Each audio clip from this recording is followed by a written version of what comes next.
Good afternoon, ladies and gentlemen. My name is Wally Rada. I'm your host for BizTalk 92. A very good afternoon to all of you. I'm coming to you live from the city of Da Nang in the country Vietnam.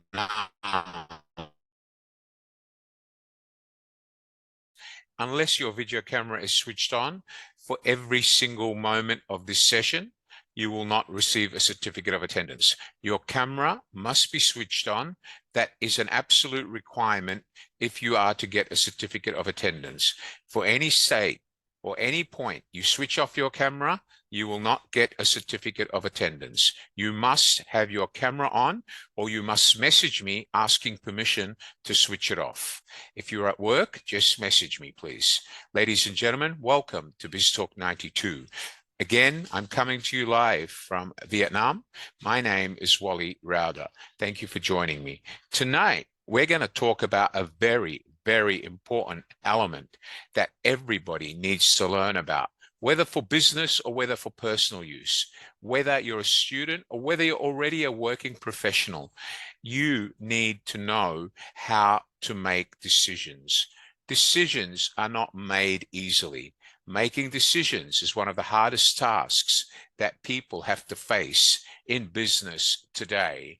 We'll just wait 1 or 2 minutes because we've still got students joining us. I've still got 3 people joined in the last 1 minute. So what we'll do, ladies and gentlemen, is we'll wait 3 minutes and we'll make a start. In the meantime, could I ask everybody to please switch on their camera? Karana Shika, Prince Kether Rutia, Manolin Bo, Kurana Shika, Riz Mega, Lara Balestos, Noella Ka. You need to switch on your cameras, please. If your cameras are not switched on, there will be no certificate issued to you.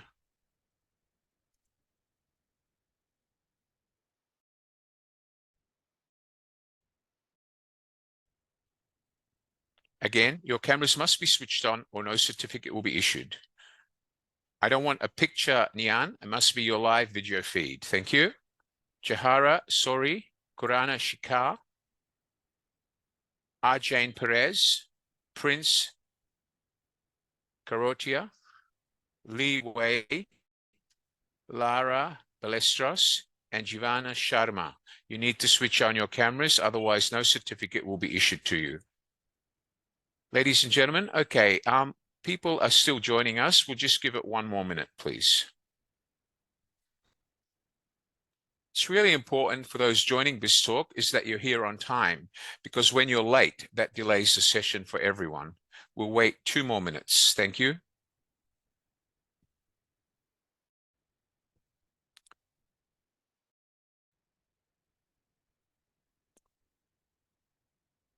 Okay, so we'll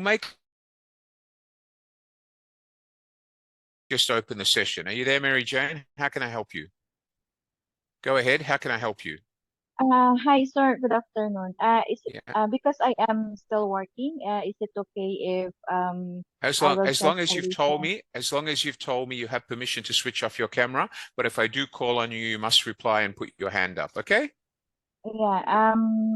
Yeah. That is why. Yeah, I'm raising my hand. All right. You're welcome. And Yeah. Okay. yeah, That's fine. for me it's okay if I will not Yeah. have I've that. given you permission. Yes. I've given you permission. Thank I'm you. just listen. Yeah. Thank you, sir. You're welcome.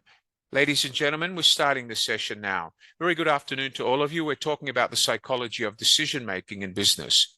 So let me ask, why is it important to actually understand the art of decision making? Why is decision making important? We make decisions every minute of our lives. Every minute in our lives, we make a decision, whether it's a decision to say hello, a decision to cross the road, or a decision to go out with our boyfriend, or a decision to get married, or a decision of what to eat, or a decision of to answer the phone or not to answer the phone. That is decision making. Could anybody tell me, what does decision making mean for you? Who would like to share with me? What does decision making mean for you? Can somebody put up their hand? Who wants to talk to me first? Rosa, what does decision making mean for you, Rosa? Can you unmute your microphone, Rosa? What does decision making mean for you, Rosa? Go ahead. Hi, Rosa. Can you unmute your microphone? Come on, Rosa, don't be shy. You're a student. You need to learn. Stop being shy. Take your hand off your mouth. Open the microphone. Tell me, what does decision making mean for you?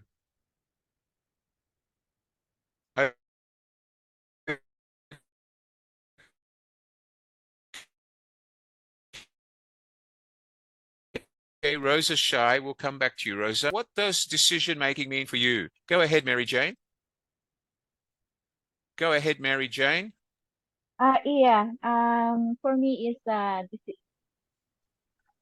What does it sorry.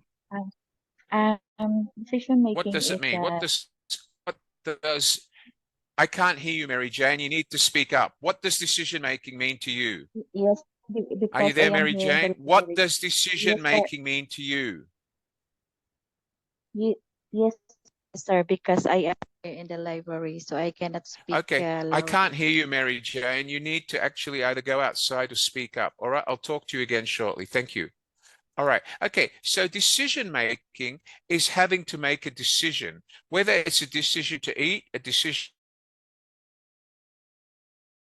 makes decisions all day long, every day, right? Everybody makes a decision. Rosa has made a decision that she's shy. She doesn't even want to say hello to me. Rosa, you need to be mature and have the confidence to talk to me, gorgeous. That's how you become more successful. There's no need to be shy. I'm a lecturer. I'm a teacher. Stop being shy and start listening and participating. I'm telling you that for your own good. All right. So, ladies and gentlemen, decision making is something that we do every day. Every day, just like we breathe air, we drink water. Every day, part of our survival as human beings, or whether we take it from Maslow's hierarchy of needs, our basic reason or basic elements of survival, air and water. Well, decision making is something we practice every day, consciously or unconsciously or subconsciously. Every day you make at least probably no less than 35,000 decisions in your average 12-hour day. And those decisions may be subconsciously made. Decision to walk, decision to eat, decision to talk, a decision to smile, a decision to move your hand, a decision to twiddle your thumb. All of those are decisions. All right, so let's go on and let's learn more about what is decision making. Let's learn more about what is decision making. Okay, what is decision making? Decision making, ladies and gentlemen, just one moment, please. Decision making in business is the step-by-step process of allowing you to think about a problem and decide how you're going to resolve it. It's not only in business, it's also in your everyday personal life. And usually you make that decision by weighing up evidence of whether it's right or wrong, looking at different alternatives in order for you to make an action. For example, if Monica wants to go out and she wants to go out with a new boyfriend, she has to make a decision which of the three boys she's considering to go out with. That's decision making. If Monica decides to cross the road, she has to decide when is it safe to cross the road. Am I right, Monica? Can you wave your hand to me, Monica? Hi, Monica. Wave your hand to me, Monica. Good girl. Excellent. Thank you. All right. So sometimes in life, you have to make selfish decisions in order to make yourself happy, to make others happy. But in business, sometimes you might have to make selfish decisions that not everybody in the business likes, but it's a decision which is best for everybody else in the business. And they are also decisions.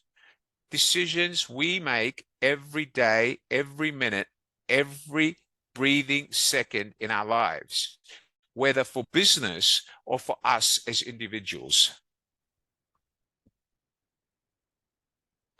Decision making is not a simple process. It appears like it's simple because we do it so many times a day. But in business, you have to weigh up the facts. You have to decide, is this the correct decision? What impact will this do? Will this help me achieve the desired outcome so I can make money to pay salaries? Is this going to be the right decision to help the company be profitable?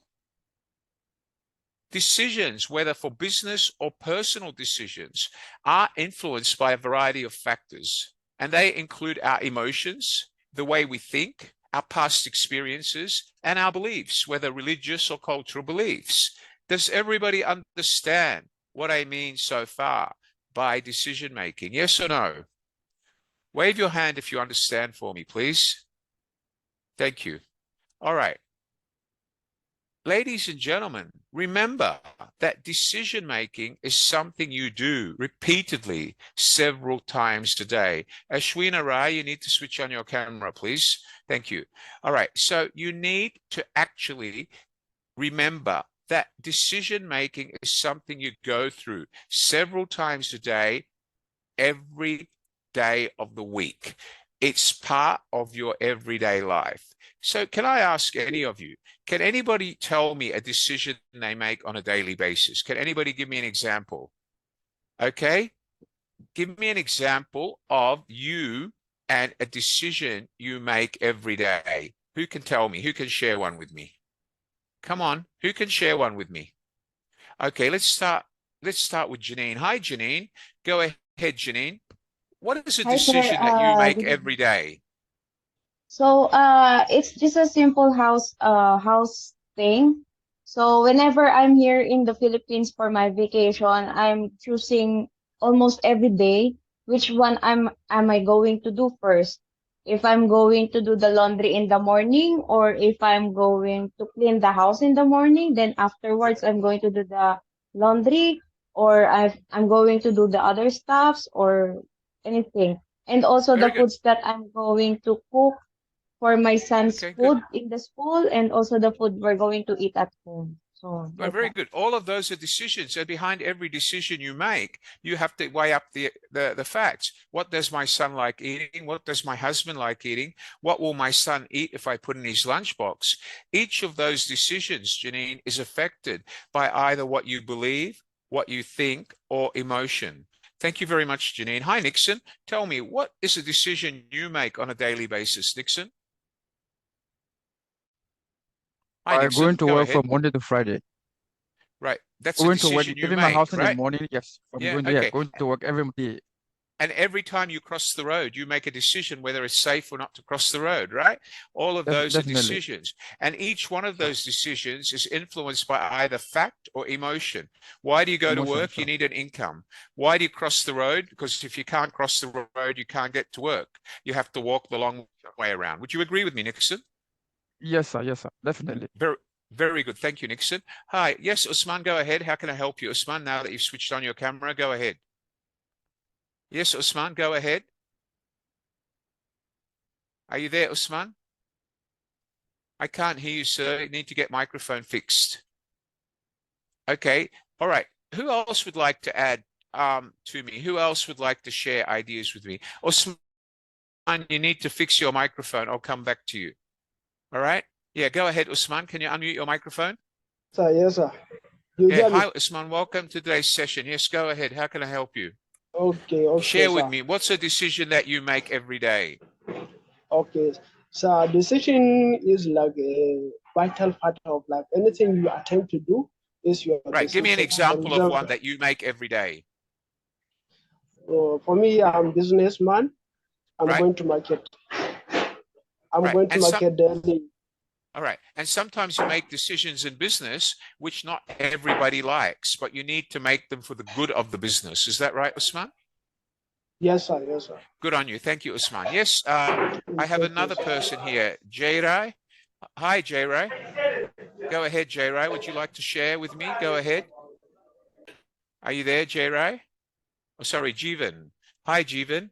Go ahead, Jeevan. Hi, Jeevan. Unmute your microphone. Jeevan, would you like to unmute your microphone and talk to me? Go ahead. Yes, sir. Yes, hi, Are you Jeevan. Go hearing me, ahead. sir? Yeah, tell Are me, you what are hearing me, sir? decisions that you make every day? Yes, I can. Go ahead. As I was a student, I used to go to school on time on a daily basis. Routine. Right. So you every time you decided to go to school on a the right time on a daily basis, you made a decision based on your fear that the school would punish you or call your parents if you're late, on your emotions, and on the fact that you wanted to achieve an education and your future. So there was a lot of thinking and there was a lot of mental decisions that you made. Is that right? Yes or no? Yes, sir. Are you there, Jeevan? All right, good on you, Jeevan. Talk to you again shortly. So every decision we make, whether it's consciously or subconsciously, involves psychological thought or psychological functioning or psychological spark, where our brain has to make a decision, whether it's an emotional decision, a factual decision, or a decision based on previous experiences that are stored in the nerve system or in the emotional part of our brain. Everybody's brain controls two sides. One side controls your emotions and your level of motivation, and the other side stores information and the information you gain during your life, the intelligence, the information you've learned. So the emotional side of your brain, the nerve center of your brain, will function psychologically and send impulses to the other side of your brain. So there is a psychological element in every decision you make. All right, let's go on.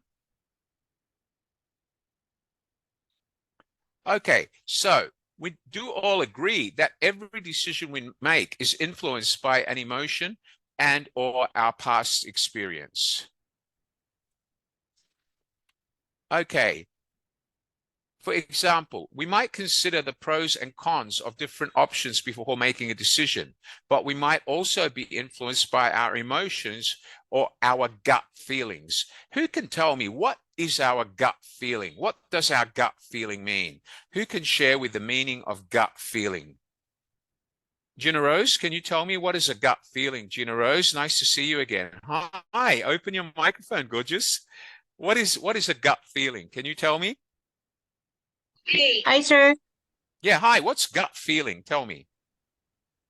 For me, gut feeling like it's about feeling that how I will say. It's something that your stomach is telling you. It's your inner feeling. Is that right? Yes, something like All right. that. It's something with the gut. All right. Let me Like- ask you a question. Yeah, go on, Gin Rose. Let me ask you a question. When you were at school, remember when you were at secondary school, okay, when you used to go to high school, and one of the boys asked you to have lunch with him, did you make an instant decision or did you have to make a gut decision whether you wanted to have lunch with that boy? Which one was it?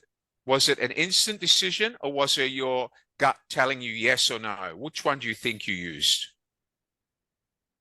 The one like you have like gut feeling that you don't know Very what good. you will. Excellent. Excellent. Very good. So a gut feeling, Gina Rose, is basically a feeling that you have inside you that tells you, I don't want to see with that. I don't want to go with that guy. He's trouble. Or I don't like this guy, the way he behaves, or he always fails exams. I don't want to go out with him. It's your inner feeling, something that only you feel towards that decision. Do you understand that, young lady?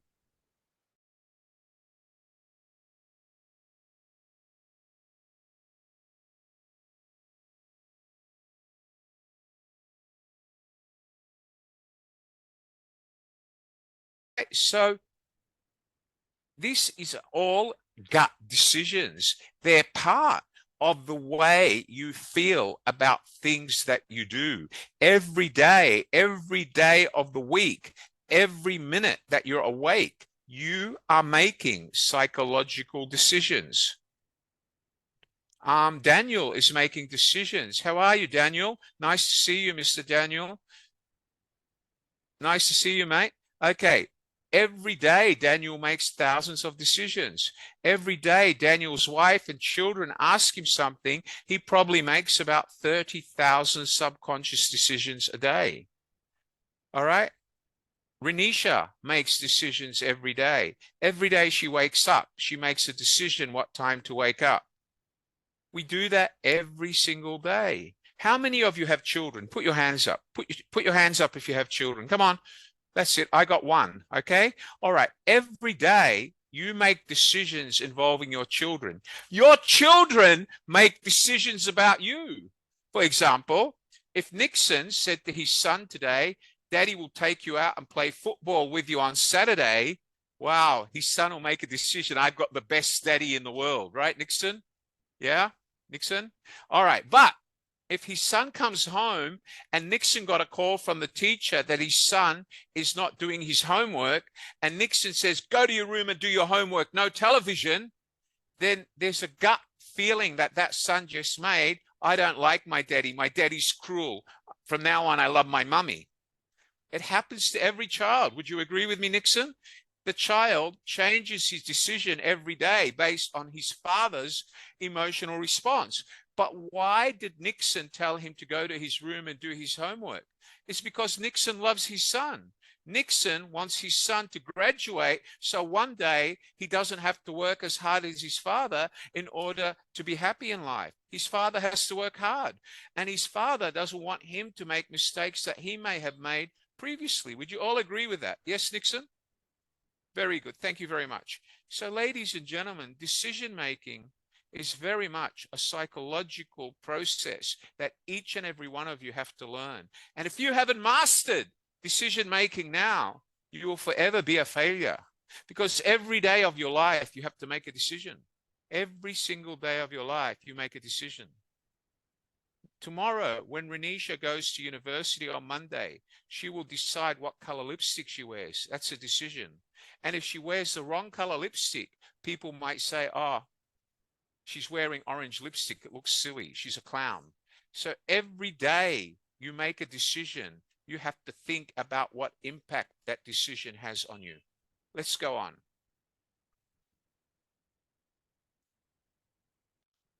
Okay, so we understand that, and we all agree that emotions and feelings are involved in our decision. Now, let's talk about factors influencing our decisions, ladies and gentlemen. It could be the values that our parents brought us up with. Our parents may have taught us not to lie. Our parents may have taught us never to eat pork because of our religion. Therefore, for example, your mum and dad have always taught you to be honest. Your value is honesty. So if you found $20 on the road and you believe in honesty, you wouldn't just take it and put it in your pocket. You'd pick it up, go to a police station and hand it in, because you have a core value of honesty instilled in you from your parents.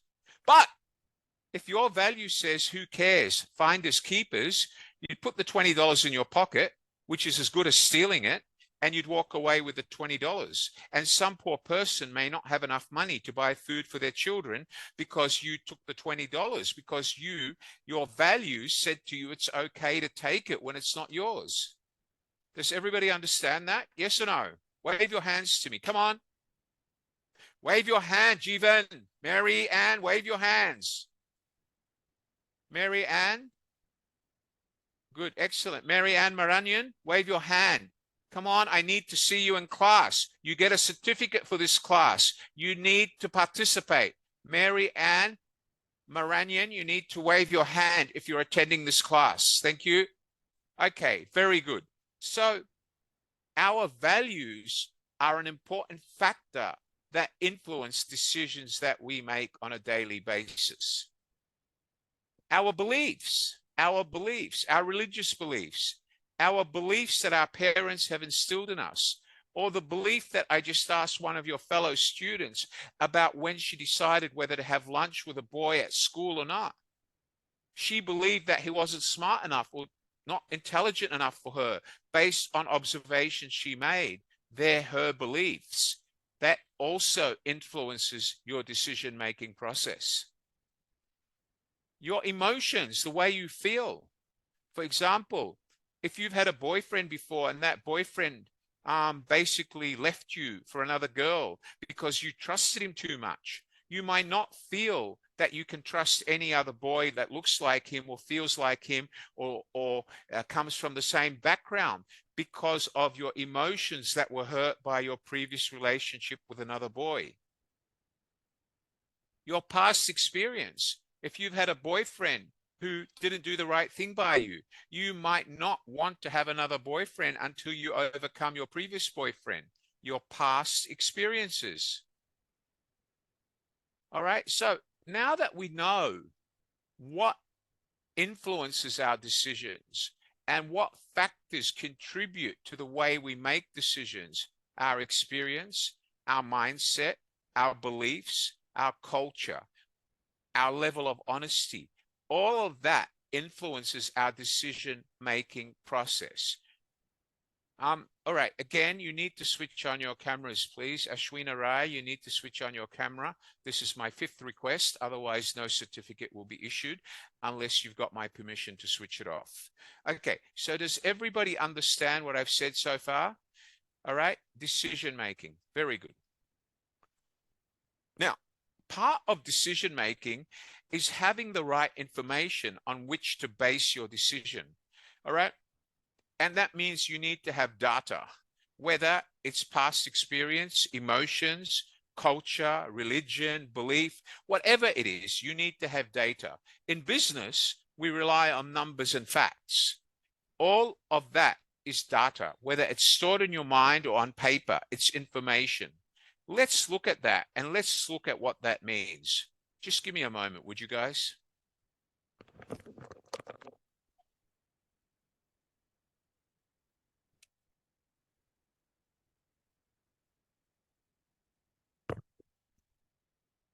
Okay, all right. Sorry about that. Okay, all right. Let's go on. Did everybody? Sorry about that, guys. I had a technical issue. I fixed it. So let's go on. So let's talk about the data you collect. What is data and why is this data important for you to make decisions?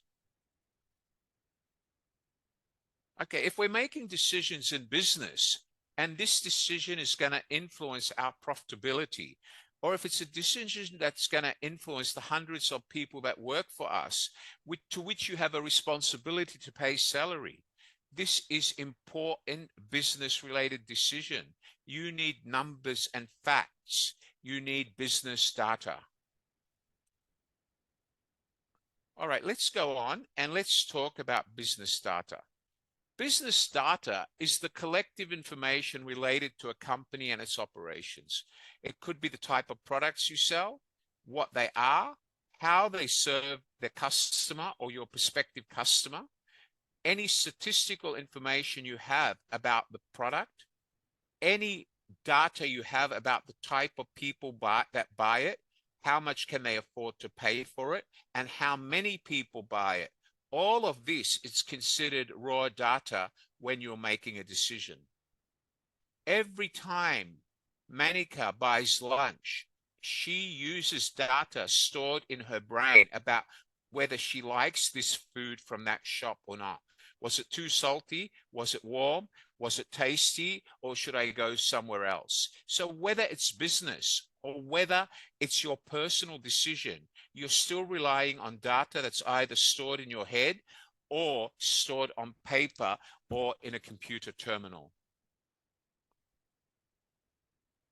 Business data has become crucial resources for business today as they move online. For business more than ever, even if they use computer systems and e-commerce, they require data in their database in order for them to make decisions. Business data can help the backbone of the organization customer service by tracking what the customers buy, how much they spend, and their complaints and what the issues are. Knowing about the information, having it recorded, and knowing how to interpret it can help you overcome a lot of stress when making decisions. Any good data will have clear purpose, it will have measurements of success, including time frame, and it will have reasons for why these measures are significant. Now, let's talk about a simple example. Let's talk about a hypothetical example that most of you understand. If you go out to a restaurant and you want to order food, on what basis do you make your decision to order food? Who can tell me? Anyone tell me? How do you decide which food to order? Let's start with Ashwini Rai. Hi, Ashwini. How do you decide what food to order? Ashwini, go ahead. I think Hi. it would be based on, hello, sir. It would Yeah, hi. be, I think it would be in based of our emotions. So Emotion if is we are one, how you feel about the food, but what else would it be based on? Whether you've eaten this food or not, whether you've heard from friends about this restaurant, what else could it be based on? The price? Anything else? yes, sir, price. Very good. Excellent. Anything else? It would based Would- on a taste. All right. Could it depend on how many other people in the restaurant are eating the same food? Would that matter? Yes, sir. Very good. Thank you, Ashwini. All right. So Ashwini shared with us. Who else would like to share with me? Okay. Who else wants to talk to me? Okay. How about you, Sheena? What do you think matters about the food? What other factors would influence you ordering that food, Sheena? For me, good afternoon, sir. Yeah, good afternoon. Go ahead. First factor that will help me to decide on what food I need to order is based on how they present the menu. Because some menu they put what ingredients they Data in the menu. Okay. The Yeah. picture, the The price, picture, the ingredients. Go on. yeah, and I can consider the reviews and the opinion of my friends who introduced Right. me to the restaurant. And would you consider emotions on how you feel about the reviews you've heard? Emotions will hungry I play a am. fact, right? Yeah. Very good. Excellent. Thank you, Sheena. You're on the right track. Thank you so much, ma'am. All right. So let's go on. Emotions as well as data have played a role in us choosing food, right? It plays a role every day of the week. Every day when we go outside to cross the road, we make a decision based on data. Should I cross the road or should I wait for the lights to go red so a car doesn't run me over? What data are we relying on? The fact that you were taught at school that never cross the road unless you have a red light that stops the traffic and you have a green pedestrian light. But some people decide to ignore the green traffic light, the red pedestrian light, and cross the road and get run over. Then they go to hospital and that becomes an emotional event for them. They never cross the road again unless it's clear to cross the road. Does everybody understand what I'm saying? Yes or no? Yes or no? Okay. When a pilot or a captain of an aircraft makes the decision to take off, he makes that decision based on his experience, based on data that the aircraft's computer gives him, and based on his emotions, whether he feels ready to take off or whether he's not sure and needs to check something first. All right. So every decision we make is related to data of some kind. All right, let's go on. So every strategy in decision making, you must have a clear purpose. Why am I making this decision? How am I going to measure its success? And what are the reasons that I'm placing these measurements on my decision? Let me give you a simple element. How many of you here, before you go out or go to a party, have to decide what to wear and how to look? Put your hand up. If you're going to a party, it takes you time to decide. Very good. Okay. So if Nung was going to a party this Friday with a friend or a new boyfriend or her girlfriends, before she goes to that party, she has to decide what color dress to wear, why, what hairstyle to wear, whether she's going to change her hairstyle, whether she's going to wear perfume or lipstick, which perfume, what shoes is she going to wear, does she want to look like all the other girls or does she want to be the prettiest of them all? All of these decisions, Nung, will require you to involve your emotions, right or wrong? Nung, wave your hand. And each of those decisions, she's going to have to rate. If I wear a pink dress, will the boys at this high-end nightclub like pink, or is it too cheap? Or should I wear black with high-heel black shoes and maybe I'll look cuter? She will rate every decision based on 1 to 10. And then when she's rated the shoes, the dress, then she's decided whether she's going to change her hairstyle and color, she'll rate that as well. And then she'll lay it all down on the bed and look at the finished product. And based on the scores she gives each item, she'll probably talk to her mother, her best friend forever, and say, should I wear this? Is this the right color? She'll also gather that data. And then she'll say, hold on, what does my mother know? She's too old. Let me ask my sister. She knows better. She'll also rate that data. And based on that, she'll make a decision. Would you agree with me, Nung? Yes or no? Okay, good. Has anybody gone through that decision recently? Have any of you girls done that recently? Have any of you gone on an important date and had to decide that recently? No? Neither have I. I've been married for too long.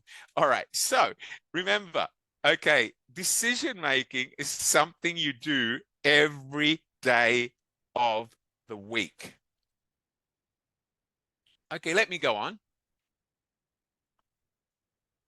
All right. So a clear purpose. Nyung wants to go out to find the boy she's always dreamt of, and he will be at this nightclub, and she wants to meet him. Clear purpose. Measurement of success is as to whether she looks good enough and the guy likes her or not.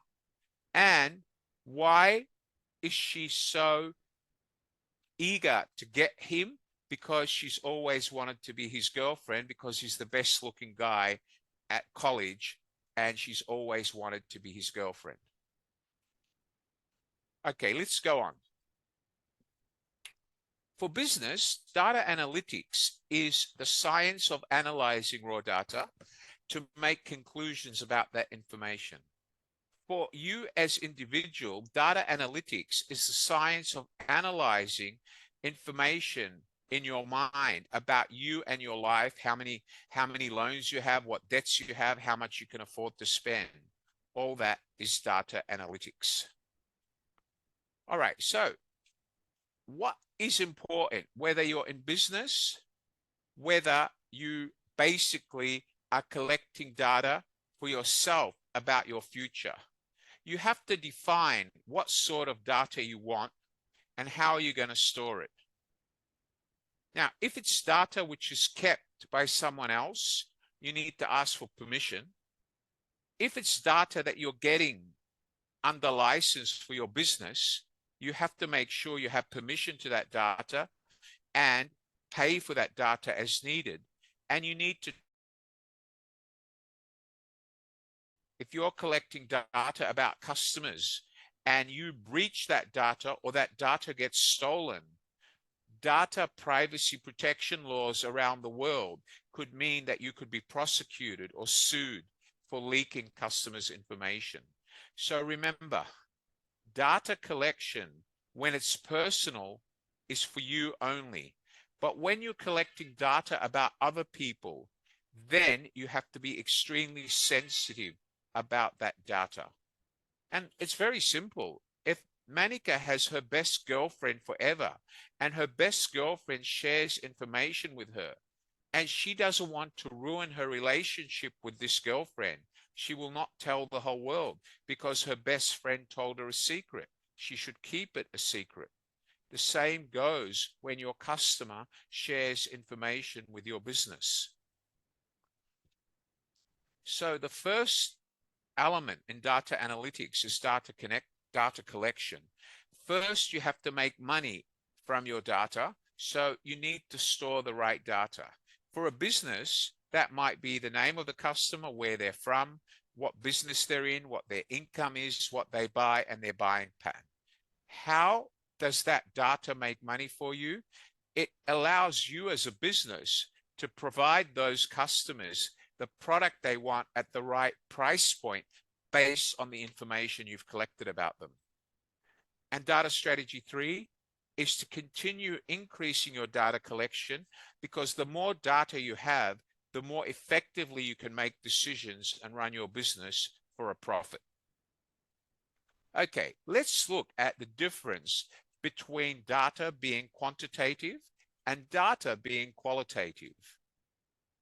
For scientists, mathematicians, statisticians, or anybody here who counts their dollars every day that's very analytical, or lawmakers, there are two types of data we collect. One is quantitative data, numerical information, numbers, statistics, measurements, etc. And the second one is qualitative. It describes things, i.e., descriptive information about things that you can use towards making decisions in the future. Quantitative and qualitative. Can I ask anyone? Can anybody give me a decision of a quantitative decision or quantitative data that they've used to make a decision recently? Can anybody put up their hand? Come on, anybody put up their hand? If Dixon is making a business decision, it may be the cost of replacing one of his CPU processors, right? Nixon, that could be a quantitative decision. How much will it cost? And whether the company wants to invest in that. Qualitative decision may be, do I really need to replace the server, or can I just use a server in the cloud? Why do I need to have my own server? Am I required by the government to have my own server, or is it just because we've always had one? Qualitative, quantitative. Do you understand that, Nixon? Very good. Okay, so let's talk. Somebody's raised their hand. Yes, Ashwina, what would you like to share? Go ahead, Ashwina. Go ahead, Ashwina.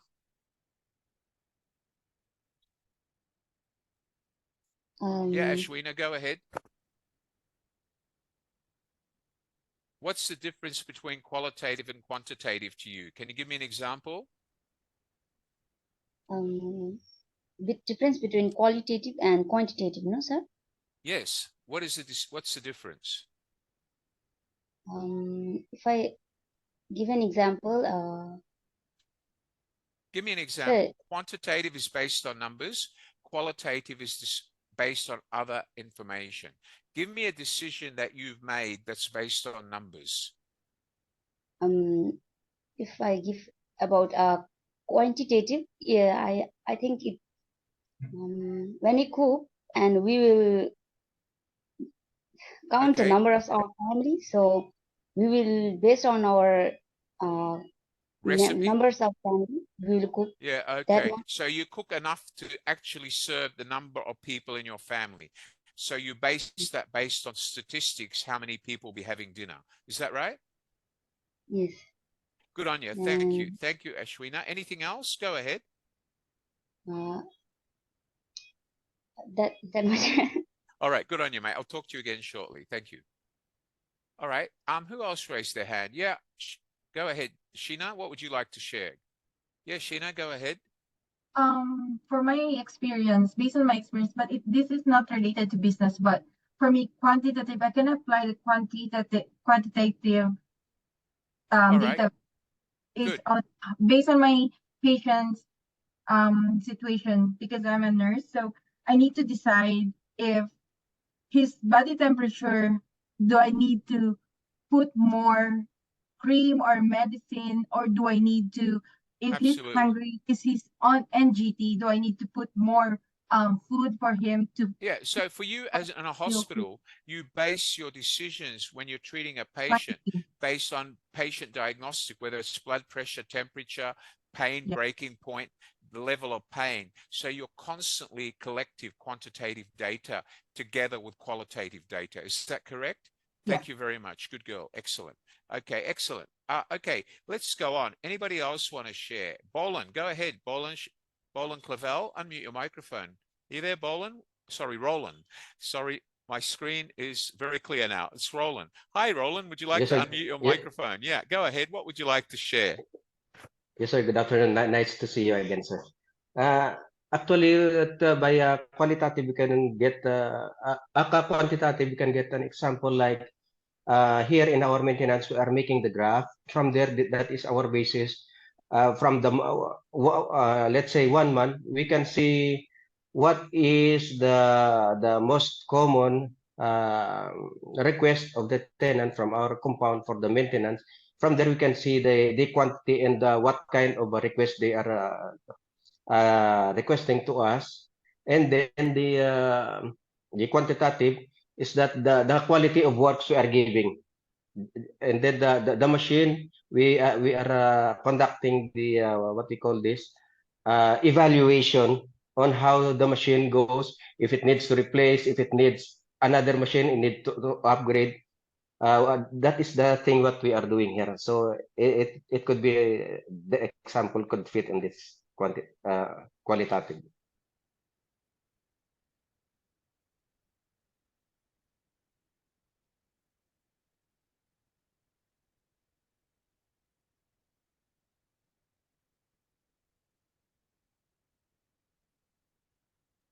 Well, sir, we can't Sorry, hear you. sir.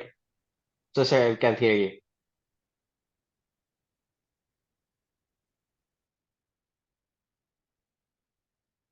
No, well, sir, we can't Can you hear hear you. me now, Roland? Yes, now we can. Okay, all right. I think it's the connection. I do apologize. So, Roland, let me go back. So, Roland, we said qualitative. Qualitative is about the feedback you receive. Quantitative would be the numbers or statistics you gather from the functioning of the machine. Is that right, Roland? Can you talk to me, Roland? On your microphone again. Go ahead, Roland. Yes, sir. Okay, You're so, definitely right. Okay, all right. So, can I ask you, Roland, which one is more important to you, quantitative or qualitative in your job? Both, sir. Both. All right. No. There's a reason I'm asking you, because one is more important than the other. So tell me, which one for you is more important? The first, the qualitative, sir. Very. Can you explain to everybody why? Tell me why. Yeah, because from the point of view, we can see which machine is functioning very well, in which machine less effective on the All right. area. Okay. So are you saying you can see it from qualitative comments, or can you assess the machine based on numbers and statistics, quantitative? Which one do you consider more important? From which point of view, sir? So if you're going to judge a machine's performance, don't you think it would be more quantitative by actually measuring how much power the machine consumes, how many pieces or products it can produce in an hour, what is its performance? Yes, sir. That would be quantitative. Would you agree with me? Not qualitative. Yes, sir. That is quantitative. I'm sorry, sir. That's what I mean. I'm sorry. All right. Very good. Excellent. Thank you very much. All right. Thank you so much, ladies and gentlemen, the difference, you're welcome, sir. The quantitative and qualitative, whether you're in an engineering factory, it's quantitative. In a hospital, it's quantitative plus qualitative, because the nurse has to look at the patient, see if he's discolored or he's perspiring or he's shivering, as well as the quantitative, temperature, blood pressure, heartbeat. All of those elements are important. In most businesses, quantitative, then qualitative. When a pilot decides whether it's the right time to take off and whether we should fly at 40,000 feet or at 39,000 feet, he bases that based on quantitative numbers and based on qualitative information that he's given by air traffic control. Wind, clouds, whether there is a storm coming, there is mountains or volcanoes ahead. All of that is all based on scientific data, which is most of the time quantitative, together with qualitative anecdotes which add to support his or her decision. Does everybody understand that? Yes or no? Wave your hands to me. Very good. Excellent. Let me ask a stupid question, girls. Has anybody picked a new boyfriend lately? Put your hand up. Be honest. Come on, don't be shy. Anybody chosen a new boyfriend lately? Sheena, have you chosen a new boyfriend lately? Okay, all right. Is there anybody planning to choose a new boyfriend soon? Planning the future. Anyone? Yes. Okay, we've got one. I won't mention your name.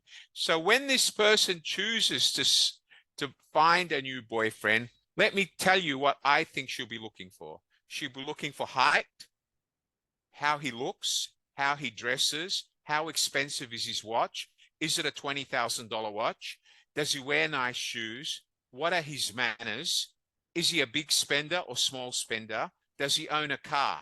Would you all agree with that? Yes or no? Yeah? All right. Young lady, would you agree with that? Okay, all right. All of these are factors, quantitative and qualitative. Noella, would you agree with that, Noella? You're smiling. Would you agree with me, Noella? Very good. All right. Quantitative, qualitative. Whether you're in business or whether you're making personal decisions, we take into fact quantitative and qualitative. All right, let me go on. Okay, so quantitative data is numerical information, numbers, statistics, or measurements. Qualitative data describes things, i.e. descriptive information. All right, so when we go to buy products or services, we usually use either quantitative or qualitative or both. Let me go back to my PowerPoint presentation, please. Okay, hold on, guys. Okay, so quantitative, qualitative. Let's look at this. This is an example of two types in a context. Sammy the cat. Sammy is a cat. We know it's a cat. It's qualitative. It's a cat. It's fact. Quantitative. His tail is 30 centimeters, 18 inches long. He weighs 5 kilograms, 11.2 pounds. Sammy has one sister and one brother. He is 40 centimeters, 15.7 inches long, excluding his tail. This is quantitative. It's based on numbers. Qualitative. He is black all over except for his paws, chest, chin, and part of his tummy. I hope I got that right. Yes, I'm right. Okay. His hair is short to medium in length. He spends most of the day asleep and tends to go out at night when there's no one else around or no kids to hurt him. All right, so let's look at this. Quantitative versus qualitative. Quantitative tells us why it's happening based on numbers or tells us what is happening. Okay. Qualitative tells us why it's happening. Quantitative gives us structured data and numbers. Qualitative gives us unstructured data that needs interpretation based on people's written comments. Quantitative is numerical and quantifiable data. Qualitative is non-numerical data and just comments. Okay, quantitative data is best for narrowing down a decision based on statistical information that you can use to base your decision, whether it's on cost or effectiveness. Where if it's qualitative, you're basically reading customers' feedback, and that could be based on the customer's emotion. Quantitative data is best for tracking whether something is working or not, successful or unsuccessful, profitable or unprofitable. Qualitative data is best for understanding why something is working or not. So quantitative is to know whether it is working or not. Qualitative is to understand why. Here we go. Qualitative data, ladies and gentlemen, could be gender, religion, marital status, native language, social class, qualifications, type of instruction, methods of treatment, types of teaching approach, problem-solving strategy. Qualitative. Quantitative is numbers, age, height, weight, income, university size, how many students, group size, self-efficacy test scores, numbers, percent of lectures attended, clinical skills performed, okay, and number of errors made. Okay, does everybody understand what I mean by this? Just one moment, please. Let me just fix this slide for you. Actually, it's okay. We fixed it. Okay, done. Let's move on. Okay, let me just go back. Okay. All right, so everybody, here we go. Does everybody understand what I mean by qualitative and quantitative? Manika, do you understand that? Can you wave your hand, Manika? Very good. Does everybody understand the difference between qualitative and quantitative? Yes or no? Can you wave your hands to me? Very good. Excellent. Okay.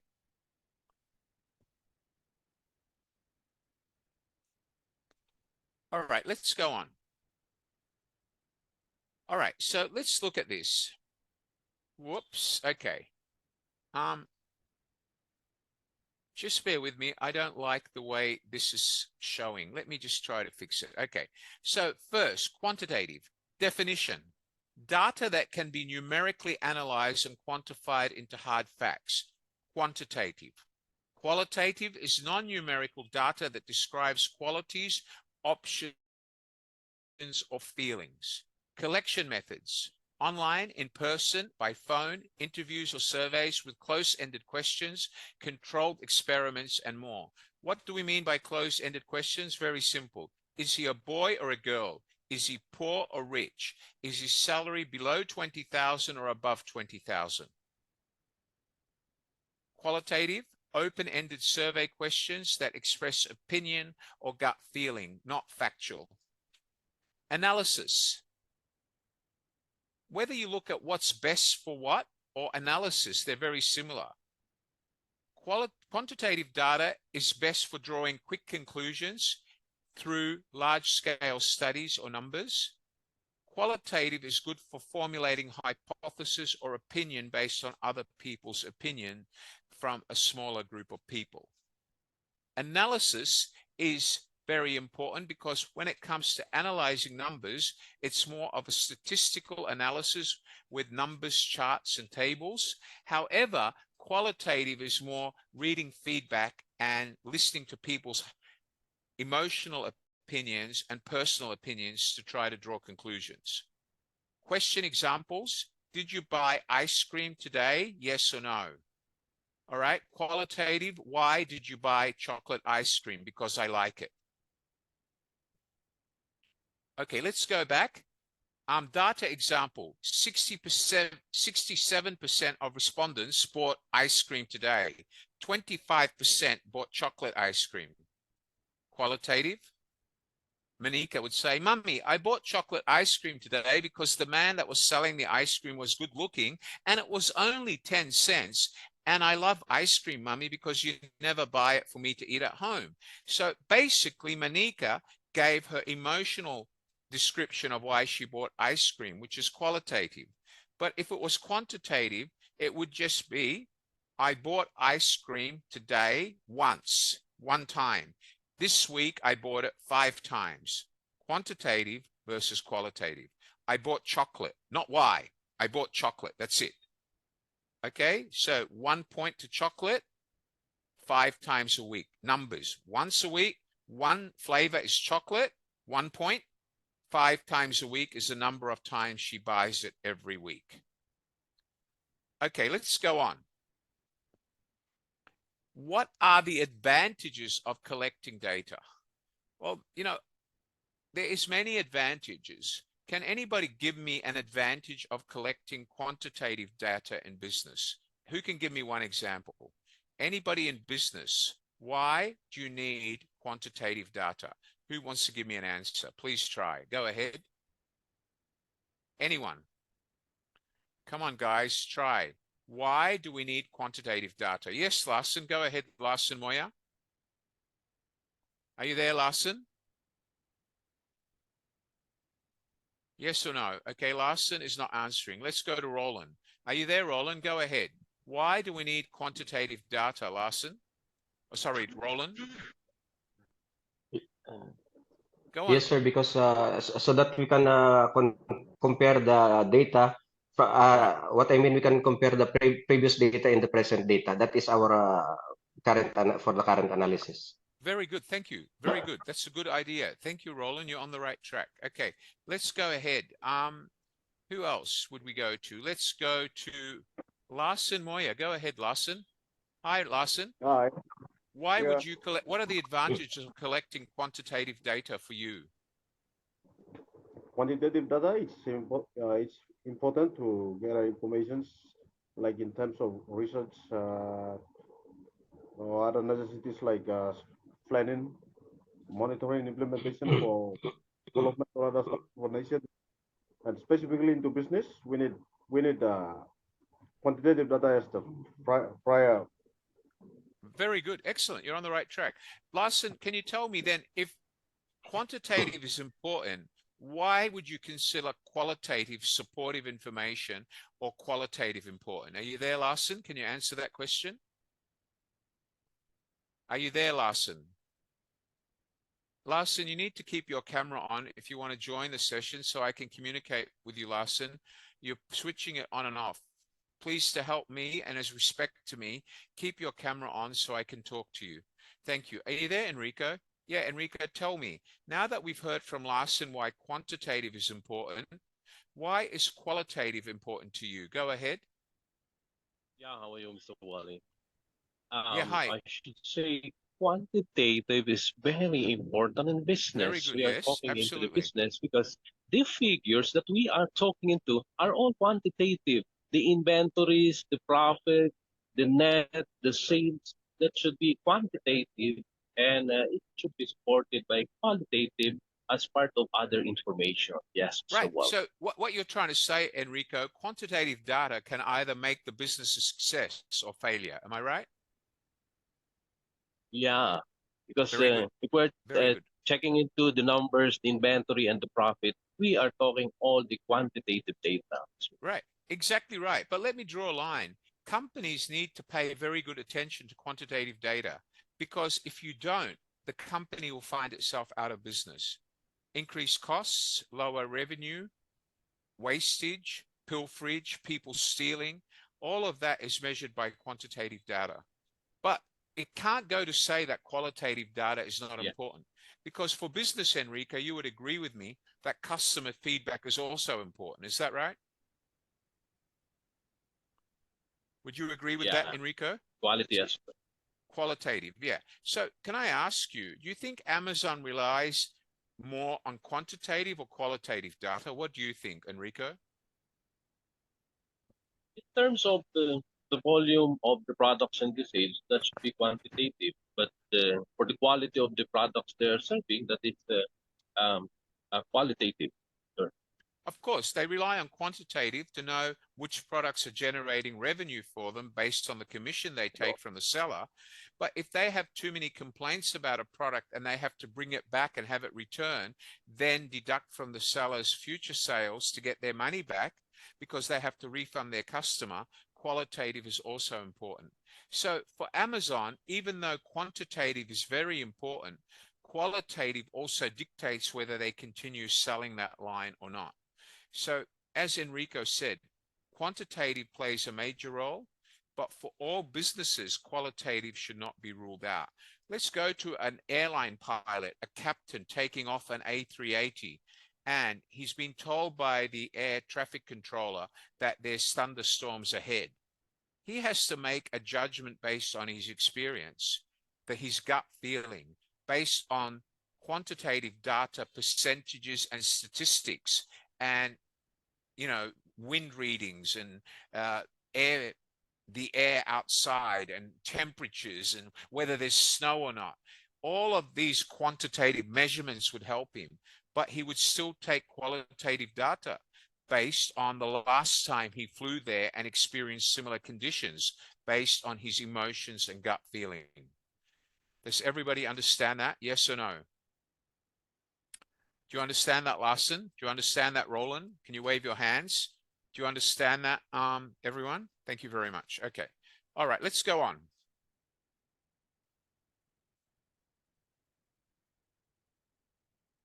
Okay, so the advantages of quantitative data, ladies and gentlemen, are it's relatively quick and easy to collect, and it's easier to draw conclusions from. When you collect quantitative data, the type of results will tell you statistical tests and give you a yes or no to use based on the numbers. As a result of interpreting your data and presenting those findings in a straightforward number format and on a graph, it will be easy to see where you're going wrong, and there'll be subjectivity because it's based on real numbers. Another advantage that you can replicate the data week to week, day to day, month to month by getting updates from your computer system based on statistical information, how many bought, how much was paid, how many days later was it paid, how much profit did we make, what was the cost, etc. It's measurable, and it's tangible. So you can use it immediately to make decisions which will either increase profitability and reduce costs, or increase costs, lower profitability. Okay, let's go on. What are the disadvantages of quantitative data? Quantitative data gives you numbers, but it might not tell you how or why the customer. Choppy information, or with choppy information, it can be inconclusive. Because if you collected the data from only 50% of your customers, the numbers are not complete picture or representation because you have 100 customers. Quantitative research can be limited, which can lead to overlooking broader themes and relationships, and that's why you also need to take into account qualitative data. And when you're relying your decisions on quantitative data, you must make sure that the sample of customers you spoke to represents the majority of your customers. By focusing solely on numbers, there is a risk of missing the larger focus because you're not hearing the qualitative comments that came in. Now, let's ask ourselves, what are the advantages of qualitative data? Well, very easy, Renisha. If you want to measure qualitative data about the guy that you always dreamt of going out with, qualitative is the way he looks, the way he dresses. He looks great. He's very energetic. He's not overweight. He dresses really well. Qualitative. The quantitative would be once you know how much money he has, whether he's rich or poor, okay? Or how tall he is, 182, 180, 179, and what your dream is. Do you want a boyfriend that's taller than you or shorter than you? That would be quantitative, but his general appearance and what you've heard about him would be qualitative. Now, is there a disadvantage to qualitative data? It is, there is, because some of it is based on people's emotions and it's not statistical. And it can also require a multiple amount of time or questions, and it can require you to repeat the question to thousands of customers to see whether they all have the same emotional feeling about it. Because otherwise, if you don't have a large enough sample, somebody's emotions or two people's emotions might be misleading conclusion compared to the other 98 customers that you have. Does everybody understand what I mean by quantitative and qualitative? Yes or no? Put your hands up. Take a quick break, everyone. We'll start again. Is everybody okay with that? Yes or no? All right. I'll see you in exactly 5 minutes, guys. Thank you. 5 minutes.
All right.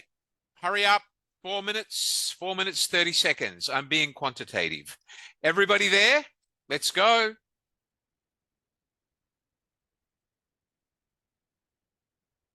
Come on, guys. Please hurry up. Hurry up, everyone.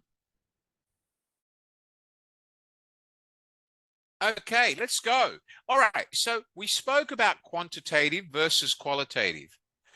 I'll give you an example. Before you get married, you look at qualitative. Should I get married in winter, summer, or spring? That's right, Larson. And then you look at the cost. How much is it going to cost me to get married on a Saturday or a Sunday? Having a hotel reception on Saturday is more expensive than Sunday. So every time we make a decision in life, we actually involve both quantitative and qualitative data. Ask my colleague, Mr. Amala. He got married recently. He had to consider both quantitative and qualitative. Okay? Everybody goes through that on a daily basis, whether you do it knowingly or unknowingly. Let's go back to my PowerPoint and move on. All right. So remember, we've spoken about the advantages of using qualitative and quantitative data.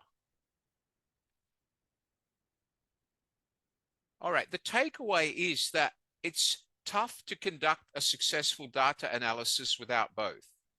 They both have their advantages and disadvantages, and in a way, they complement each other. You need to rely on quantitative data, but you cannot ignore qualitative comments as well. You need to have qualitative data, but that alone is not enough without quantitative data, especially when it comes to operating costs, profit, and revenue. Data collection is the process of gathering that information, whether you do it as you're walking along the street, as you're walking around the supermarket aisles collecting data. It's the process by which you collect the information, and you must do it legally and ethically. Do not please steal information that belongs to another company and get sued. Do not steal information that you have not paid for. You can go to court for it. Data should be collected in legal and ethical ways. You cannot steal information about customers from your company because you want to open your own company. You can be sued. And it's a breach of the Data Privacy Act, which is almost paramount in every country in the world now. All right, data is very sensitive information. So data collection, let's talk about it. First-party data, which is collected directly from your customers, your staff, your users. Second-party data, which is data shared by another business or a different department in your organization about its customers, okay, or its first-party data. For example, you have a sister company who sells makeup. Your company sells perfume. Your sister company might be a second party sharing information about the women that buy their products because their products and your products complement each other. Third-party data, which is data that's been aggregated and rented or sold to you by a business organization that don't have a connection with your company or users. For example, when airlines fly, they buy information about the weather from the Bureau of Meteorology in different parts of the world. They pay a monthly subscription so they can get weather reports for their aircraft to fly. That would be third-party data. All right, let's start with number one. Number one is generating the data. Number two is collecting the data. Number three is processing it and putting it into some sort of filing system where you can read it. Then you have to store the data safely to make sure it's not leaked or stolen. You have to manage that data and keep it updated regularly. You need to analyze it to see whether it's telling you what you want to know and helping you manage your business. you need to put it into visualization format, into graphs for easy analysis. And your team needs to understand what it means and how to interpret it.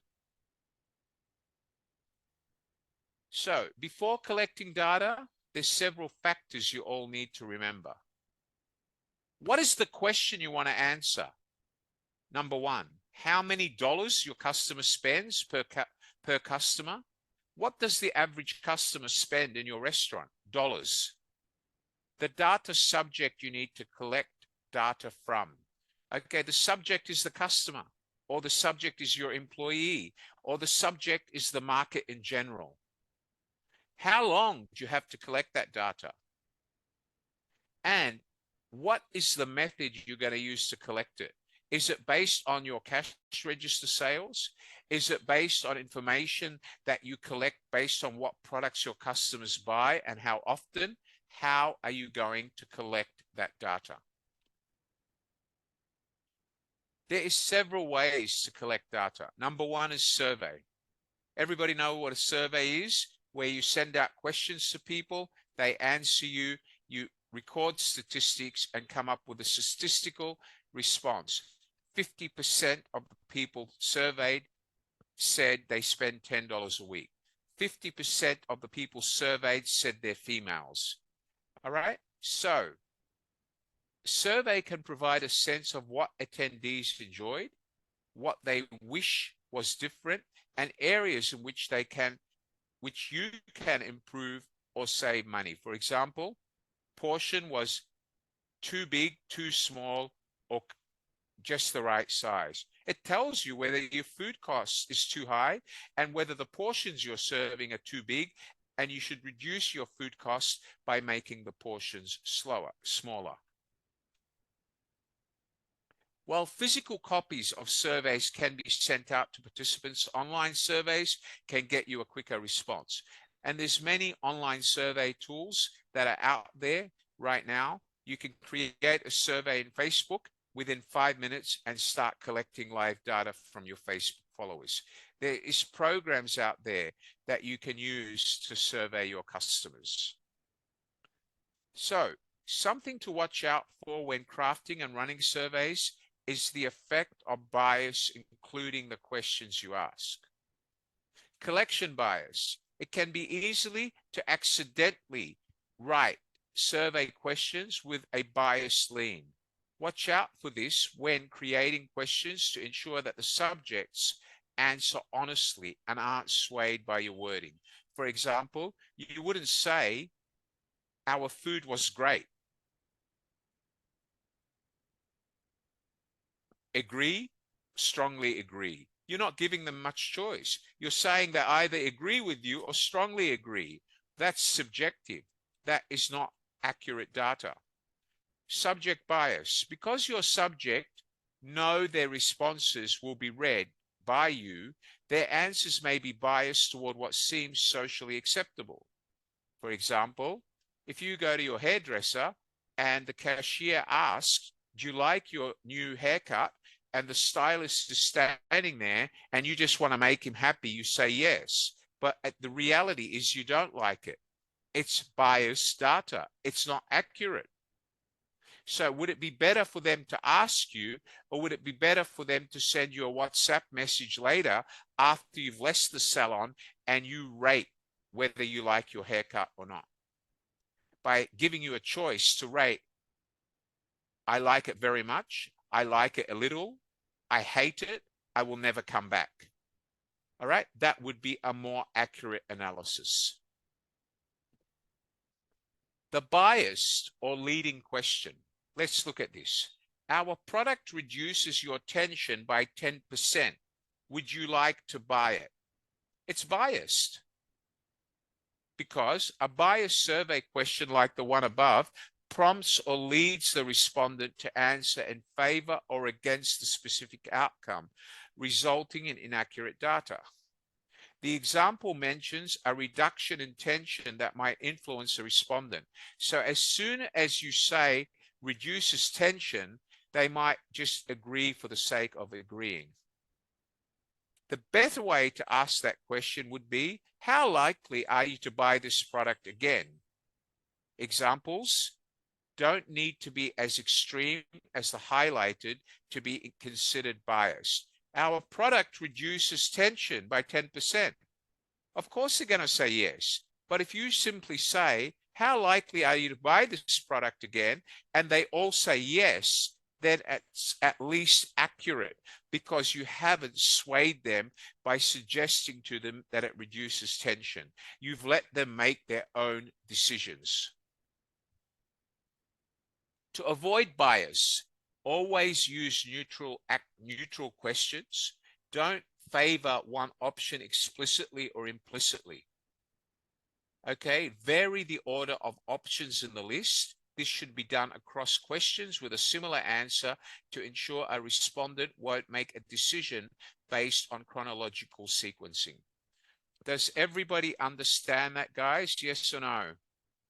Do you understand what I mean by biased and unbiased questions? Can anybody here give me a sample of a question they answered recently which was biased? Who wants to try first? Come on, put your hands up. Let's go. Come on, everyone, wake up. Come on. Think of it. What's a question that you're asked about a service that you received which you thought was biased? Anyone? Anyone? Come on. Yes, go ahead, Noella. Give me a sample. A question that was biased. Go ahead, Noella.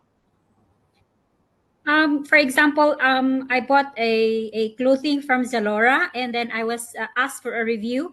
And then the question is, the clothing runs small or runs large? Right. And what did you, that's biased, right? It's biased, yeah, correct? right. All right. So why do you think it was biased?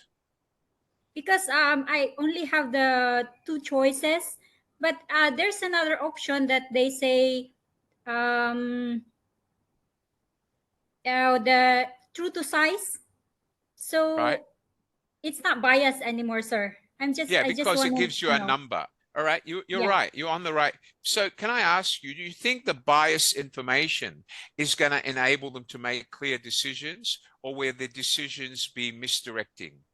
No, because they also have but that's the major questions that they ask. But underneath that, you have to also answer 1 to 4 stars, Okay, and then you have to like the quality of the material. Do you know why they do that? You know why they ask biased, unbiased questions?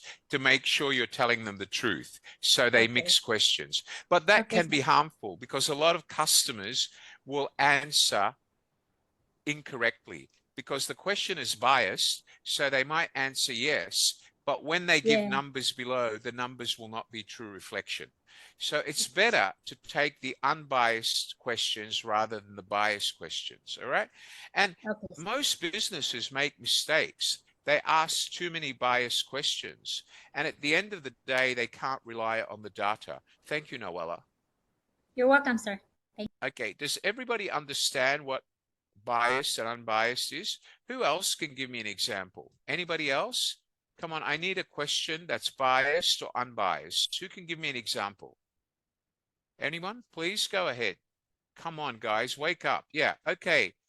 Jara, can you give me an example? Go ahead. Yes, sir. A while ago, sir, we go to the shop for motorcycle parts. Yes. And we buy parts of our e-bike. Yes. After we buy it, sir, when we got home, somebody will call us.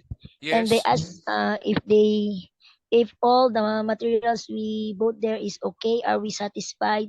Then my husband said, yes, ma'am, it's all fit and we are satisfied.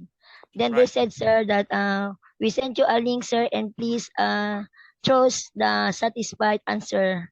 So it's so basically it was biased because they were telling you what to answer. Is that right? Yes, sir, yes. All right, very good. That's not very good business. Okay, very good. Excellent. All right. So does everybody understand what I've said regarding biased and unbiased? Yes or no? Okay. All right, let's go on. Okay. All right. All right. There's ambitious questions like, how do you feel about your purchase? Very ambitious.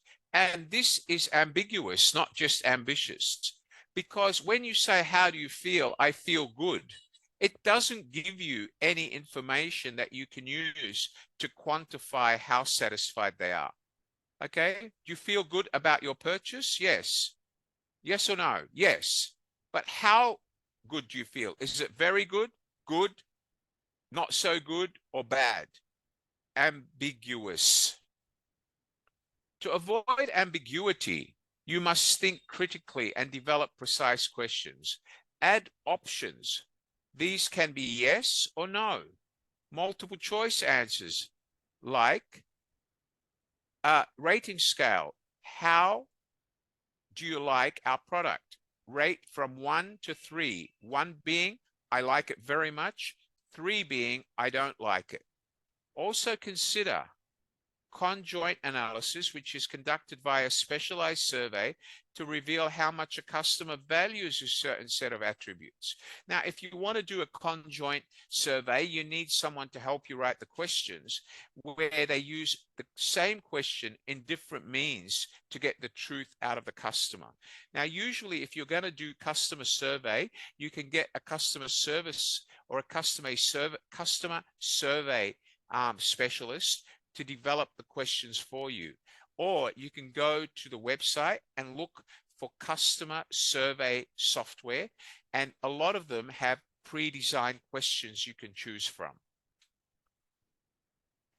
You need to think of the complex question. If you had to get to work using a bicycle, bus, train, car, or on foot, which would you choose? Consider annual precipitation, your transportation budget, and carpooling opportunities. It's too complex. Some of your customers might not know what the meaning of precipitation is. They might not know what carpooling is. You have to keep your survey questions to a simple language that your potential customers understand. The question above assesses propensity or likelihood for transportation methods, perhaps to help a city or a government build more roads or allocate money for bicycles. Okay, so if the question is overcomplicated, it becomes what's known as a double-barreled question, which confuses people. Okay, some questions can confuse the reader and greatly give you misleading responses. To avoid complexity, keep it simple. Split the complex question into easy parts.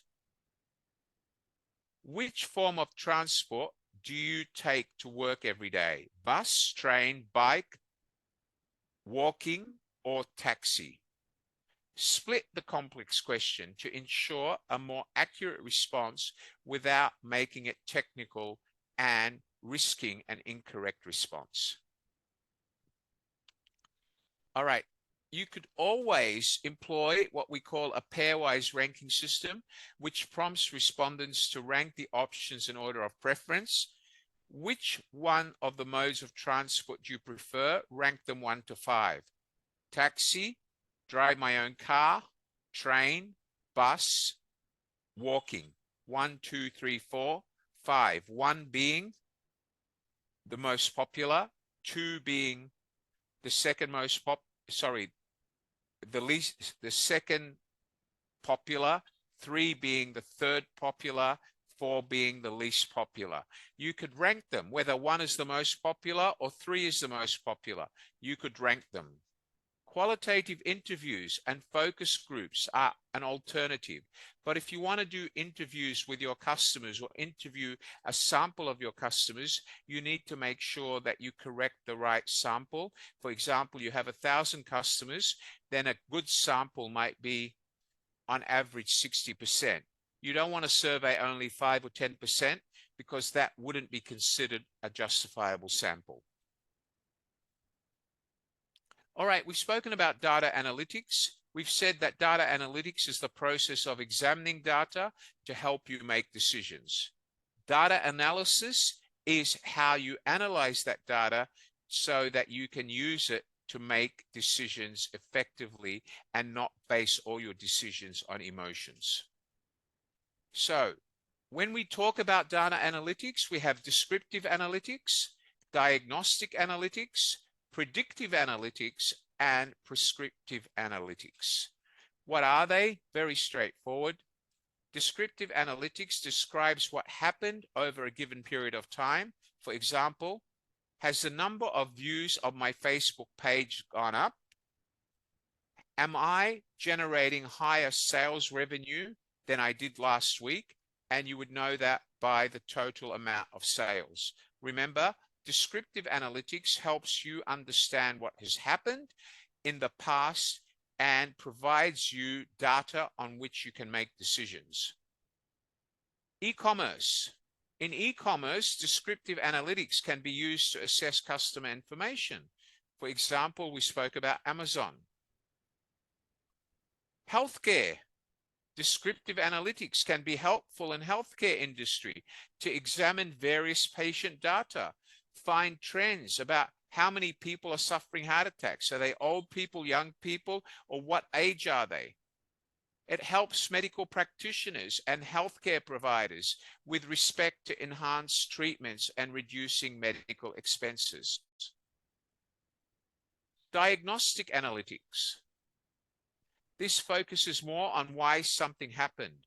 It involves more diverse data. For example, did the weather affect beer sales? For example, in Australia, in summer, more beer is sold. In winter, less beer is sold because people don't drink cold beer in winter. All right, let's look at this. Why did so many umbrellas sell this month? Because there was more rain this month. That's why. Do you understand that? Does everybody understand the example? Yes or no? Do you all understand that? Can you put your hands up if you understand? Nixon, Emmanuel, come on, let me see your hands, please. Everyone? Thank you. All right.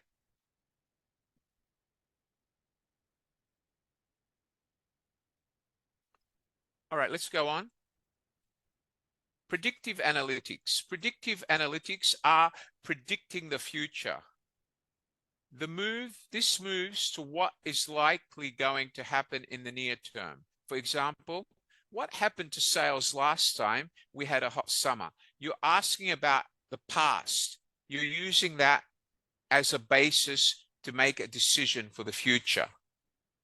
How many weather models predict a hot summer this year? You might use the Bureau of Meteorology in your city. You might go to the Bureau of Meteorology in your country. You might refer to a Bureau of Meteorology in another country and see how many of them say that your city is going to have a hot summer. Predictive. Predictive analytics are very, very simple. Number one, you have to define what you want to do. Two, you have to decide on data collection method. Number three, you have to decide on how you're going to analyze the data. Number four, you have to have statistics. Number five, you have to model it against what you want to do. For example, last year, we had $200,000 in sales in our restaurant because we served roasted chicken. This year, we're serving grilled chicken. Can we still model it against last year's roasted chicken results? You have to model it to make sure you can use it to make accurate predictions based on a previous event.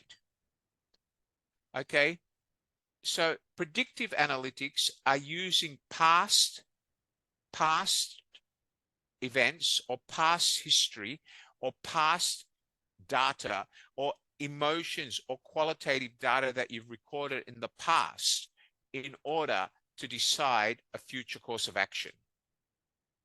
We should add an evening shift to the brewery and rent an additional tank to increase the output if the likelihood of a hot summer is measured as an average of these 5 weather models above 50%. So if you check with 5 different bureaus of meteorology and they tell you that Kuala Lumpur is going to have a very hot summer in August, then based on 5 out of 5, that's 100%, you would probably increase your brewery tanks by 1. So it's predictive. Predictive analytics are not 100% reliable, but in some businesses, they can help. All right, so descriptive analytics are based on what happened. Predictive analytics are based on what will happen, and prescriptive analytics based on how can we make it happen based on predictions that we've got from other places.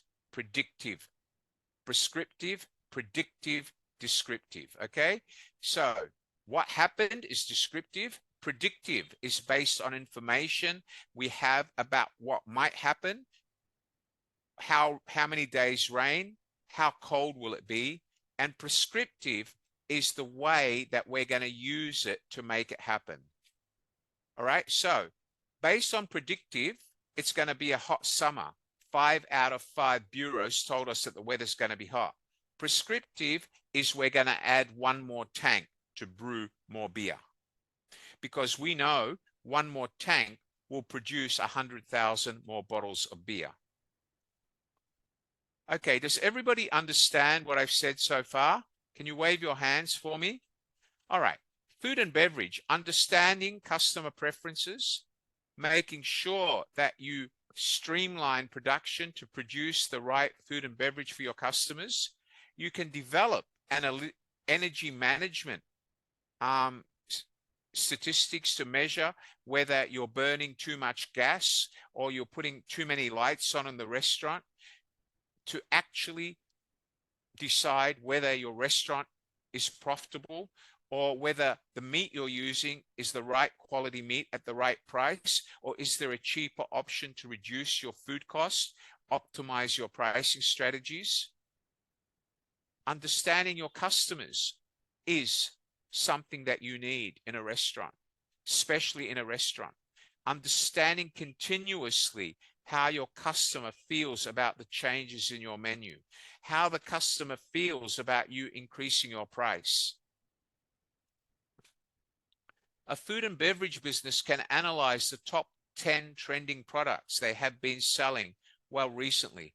The data is compared to the previous 12 months to see what your most popular products are. Now, based on this can help your restaurant by allowing you to know what products people prefer and what to provide more of, which can ultimately mean that you're satisfying more customer preferences, increase customer satisfaction.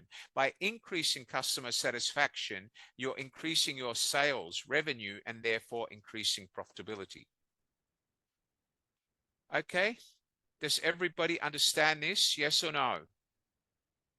All right. Another way data analytics helps food and beverage businesses understand customers is by identifying those who are no longer purchasing as much as they have been over the last 12 months. So you might talk to your customers and say, you know, ma'am, last year you came to our salon 10 times. We haven't seen you in the last 12 months. Why? And she might say, ever since you changed all your staff to females, I don't come. I prefer a male stylist. So data analytics. People make an average of 35,000 decisions per day. Most decisions are made subconsciously, and each decision takes on average about 7 seconds to make. Our emotions can influence our decisions. Our past experience can influence our decisions, and there are a number of strategies that we can use to improve our decision-making process. What are these strategies? 1, organizations are largely obliged to protect customers and use data from being lost, okay? Make sure that your data is protected. Make sure that you don't lose it and breach the trust that the customer has given you. All right, so when we look at this, you must be able to protect your data from risk. It must be stored in a safe place to make sure it can't be destroyed by fire. no water leaks. Most data is stored on servers which need to be in a room which is temperature controlled. You must have your data stored to avoid any risks. And that's why banks are required to have their customer data stored in 3 different cloud locations in different countries in case there's a war in one country or in case one server breaks down. In case there's a volcano or a hurricane or power failure in the Philippines, the data is still protected in another part of the world on a virtual server. Strategies that improve decision making. Now that we know that our first responsibility is collect the data and protect that data, gathering information. The more information you collect, the better equipped you are to make good decisions. Number 2, consider all the options. It's important to consider all the options that are available to us when we're collecting data and based on the data we have. We should not rule out any option until we have considered all the quantitative and the qualitative data. Weighing up the pros and cons. Once we have considered all of the options, we need to weigh up the pros and cons of each one. This will help us to determine which option is most likely to lead to the right outcome. Should I choose him as a boyfriend or should I choose the blonde guy? Weigh up the pros and cons. Making a decision is also one of the strategies that can improve our decision making. Once we have weighed up the pros and cons of each option, you need to have the confidence in yourself to make a decision. It is important to remember there is no perfect decision, whether it's Steve Jobs, the founder of Apple, or Jeff Bezos at Amazon. From every wrong decision, they have learned and they have become more successful. Failure will lead to success. Do not be afraid to make a decision. Living with the decision. Once we have made a decision, we need to be able to look at that and say, okay, I made the decision, but I need to modify it because it didn't work. Both positive and negative decisions can be reviewed and changed, and you can make better decisions in the future. All right, what is the decision-making process? Before you make any decision, let's look at it from a customer's point of view. The customer becomes aware of your product. For example, Renisha decides that she wants to buy a brand new car.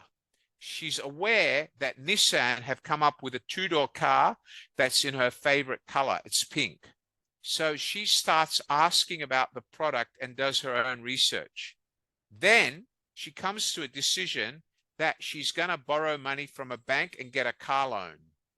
Then she goes to the car yard, looks at the car, and starts contemplating when she's going to buy it, pre-purchased. She test drives it. Then she goes to the car yard and buys the car. Now, when she went for pre-purchase, she also probably applied to the bank for a loan. And when the bank approved it, she decided to purchase that car. Post-purchase, she decides whether she's happy with that car or not and recommends it to her friends. These are common decisions that the average consumer makes every time they buy something. Can I ask you all, how many of you have gone through that consumer decision-making process recently? Put your hands up if you've done it. Who's made a decision to buy a product recently? Come on, don't be shy. Put your hands up. Come on, everyone, put your hands up. Who's made a decision to buy a product recently? Okay, Jenny, what decision have you made? Which product have you decided to buy, Jenny? Are you there, Jenny Revilla? Go ahead. What product? Hi, Jenny. Would you like to share with me, Jenny? Yeah, go ahead. Unmute your microphone, Jenny. Yeah, I decided to buy this laptop because I am using for this class. All right. So And that did is you my go decision. did you go through a similar decision-making process before you bought the laptop? Yeah, I'm just thinking a lot, but I need it too much. But you had to make So a that's why. decision which laptop, right? So you compared, Yeah. you tried. Okay, very good. Thank you. Are you happy with the laptop? Yeah. All right. Thank you for sharing, Jenny. Much appreciated. Thank Thank you. you. All Thank right. you so Who much, else sir. has made a decision to buy a product lately? Okay.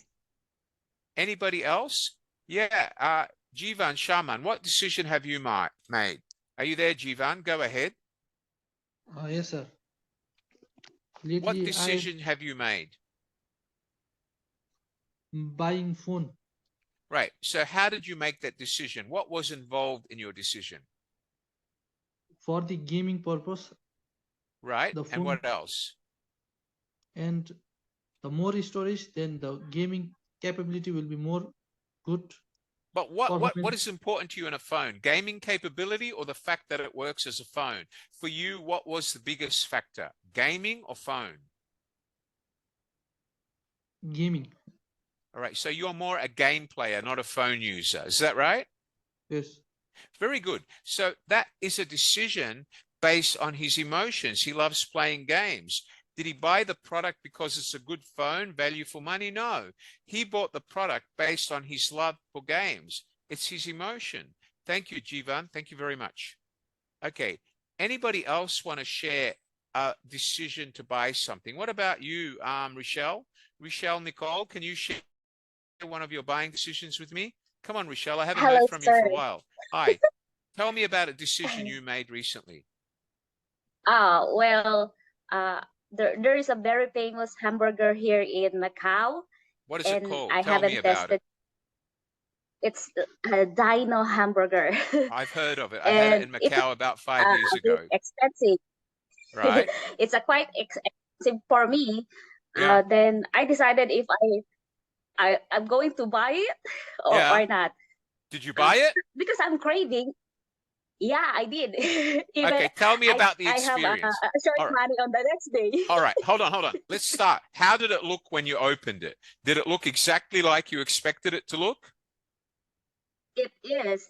And the And did it, service customer are so good. It's so yummy, and and what was you want to inside come this back again. burger? What was in the burger? Tell us. What ingredients did you taste? The Wagyu beef, it's Yeah. 100%. Okay, and what else?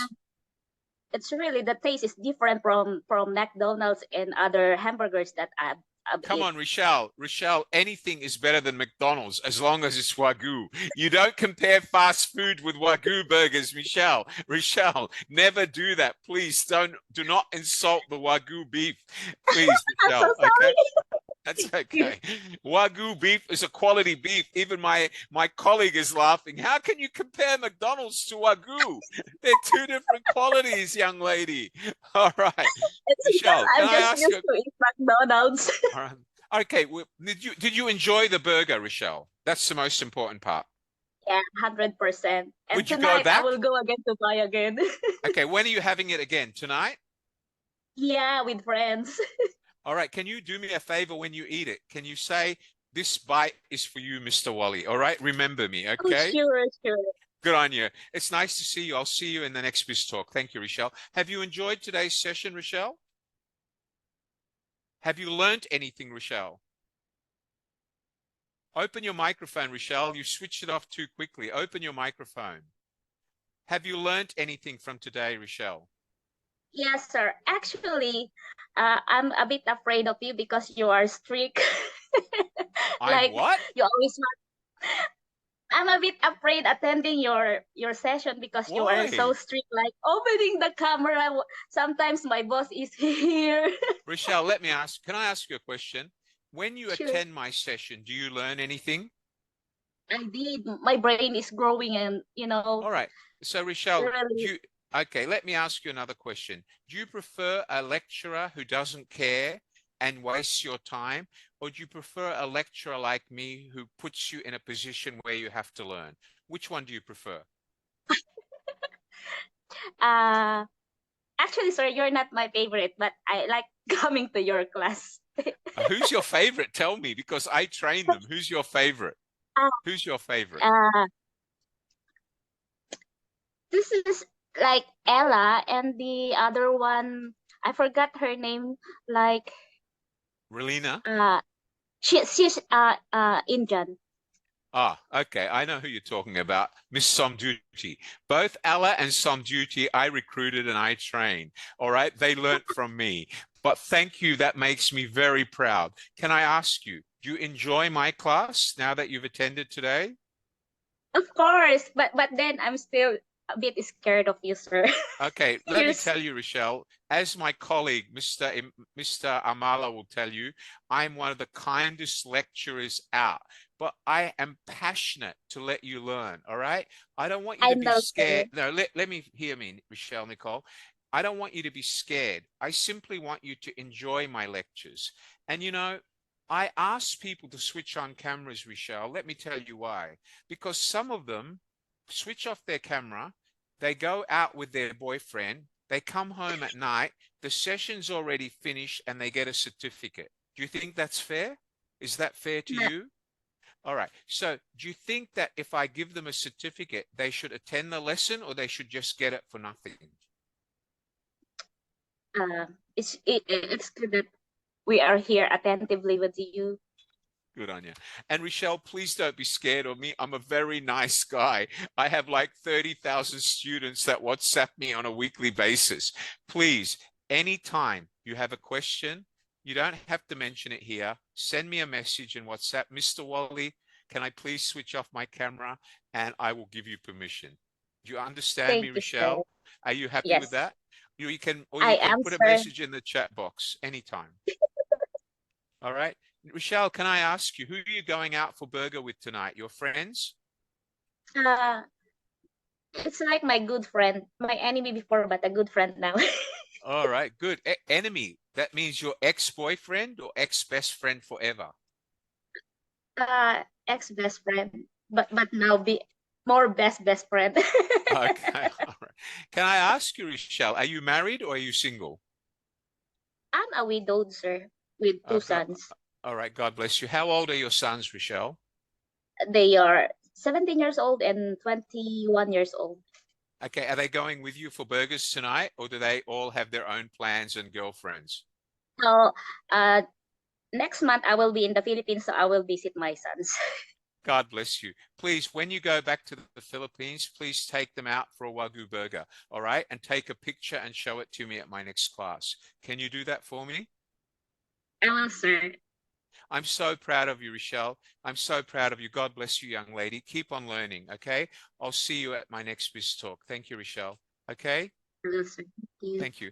Ladies and gentlemen, it's my pleasure having you. This is what inspires Wally to come back week after week. It's students like Rochelle. Thank you for being here, Rochelle. You're an inspiration to all. Thank you, young lady. Everybody, let's move on. Mark Christina, where are you? You put your hand up. Why have you gone away, Mark Christina? Okay, let's go to someone else. Hi, Sheena. Sheena May. Would you like to ask me a question, Sheena May? Okay, ladies and gentlemen, I'm motivated now. Mr. Amala, could you share my WhatsApp number with all the students here today? Miss Rochelle, my co-host, my administrator, my boss here today will share my WhatsApp number. I want you to put it in your mobile phone. And next time you have any question from Mr. Wally, you WhatsApp me. Hi, Wally. My name is Rochelle, your student. Please, can you answer my question? All right. Does that make you feel better, Rochelle? Put your thumbs up. Good. Excellent. And Rochelle, if you ever have any feedback about my lecturers, Relina, Miss Som, you can send. All right. I would love to hear from you. Okay, young lady? Yes or no?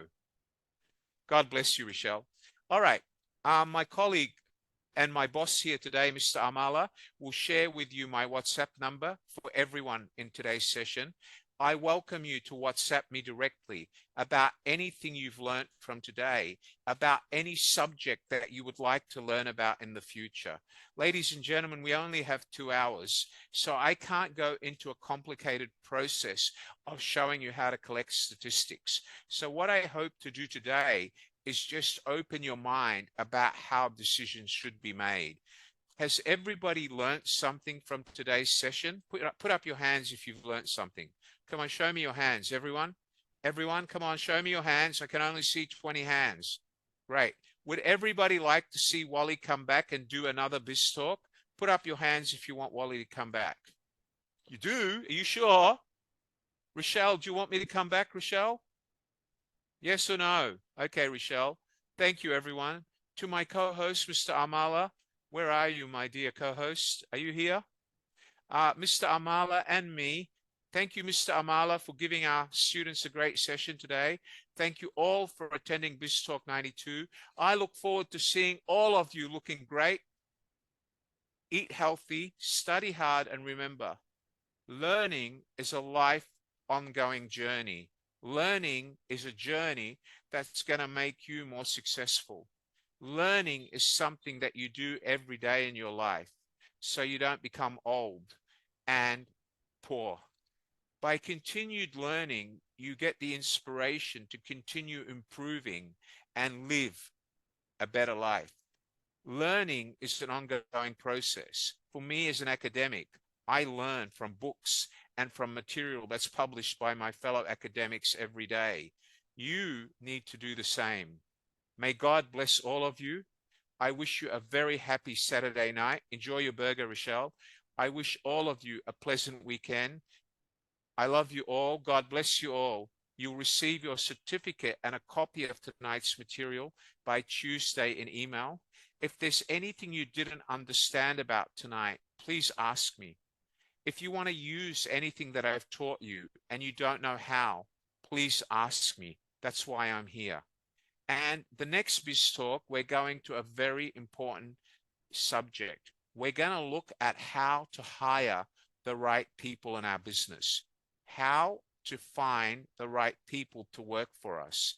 What are the processes to selecting a worker with the right attitude and deciding their salary? Would that help you all? Is that a subject you all want to learn? Yes or no? Yes or no? Put up your hands. Great. I will see you all at BizTalk 93. On myself and on behalf of my co-host, Mr. Amala, goodbye, everyone. We'll see you at the next BizTalk. Goodbye and God bless.